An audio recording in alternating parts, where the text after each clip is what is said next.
Karla Homolka, gadis cantik, cerdas, dan populer, kelahiran tahun 1970, adalah anak tertua dari 3 bersaudara yang kebetulan semuanya perempuan.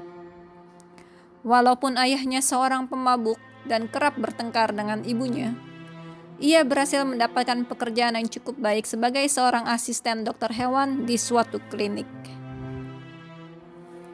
Ketika ia berumur 17 tahun, ia bertemu Paul Bernardo. Keduanya langsung merasa cocok di hari pertama pertemuan mereka.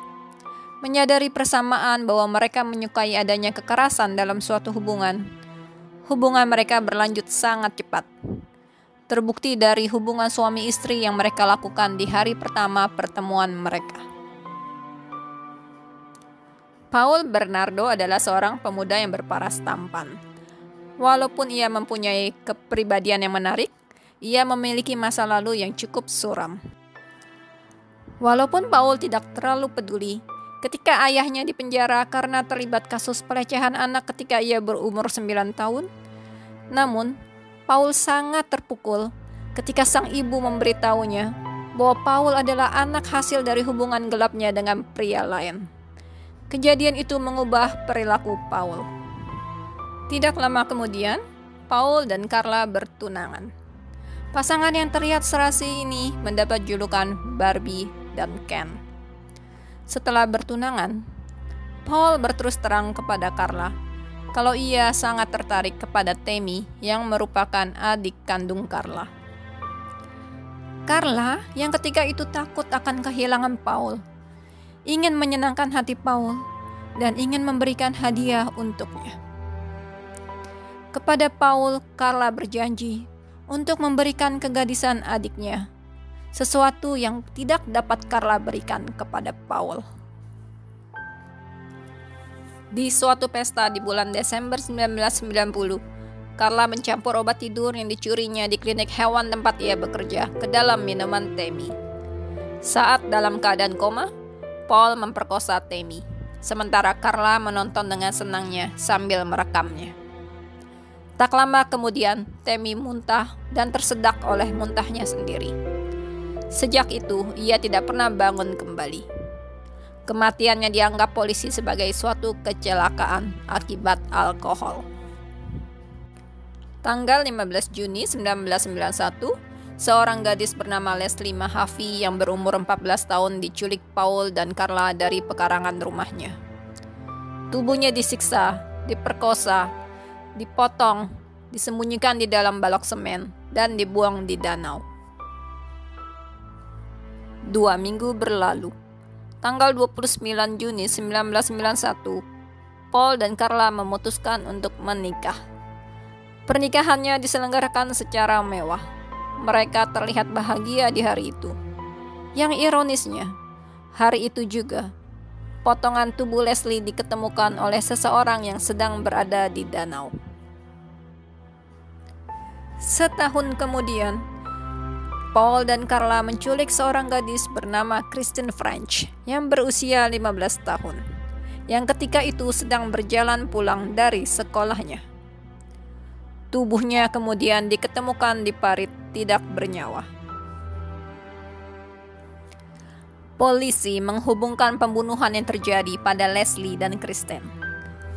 Polisi kemudian menyebarkan sketsa wajah tersangka.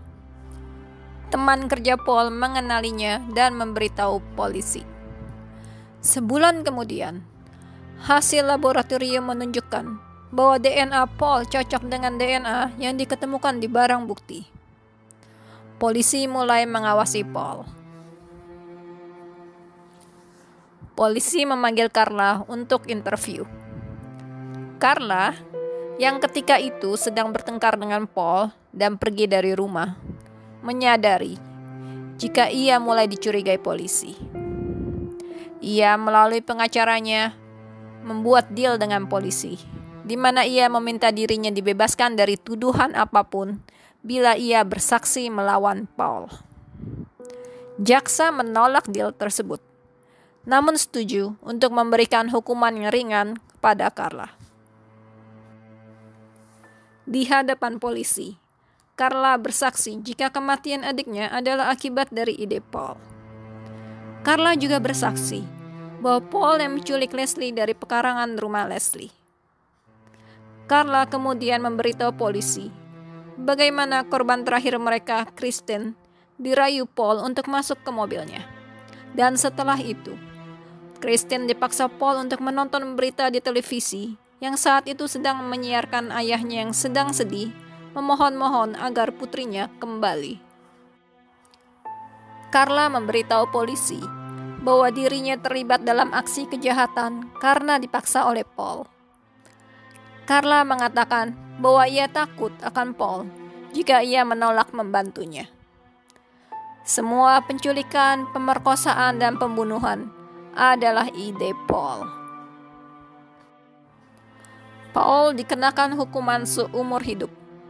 Beruntung untuk Carla, akibat dealnya dengan jaksa setempat, ia hanya dijatuhi hukuman 12 tahun penjara. Sayangnya, setelah putusan pengadilan ditetapkan, penegak hukum menemukan bukti-bukti baru berupa videotape yang isinya menggambarkan detail penyiksaan dan pemerkosaan atas Tammy, Leslie, dan Kristen, di mana terlihat jelas di sana jika Carla menikmati semua aksi-aksinya dengan penuh tawa, jauh dari unsur paksaan.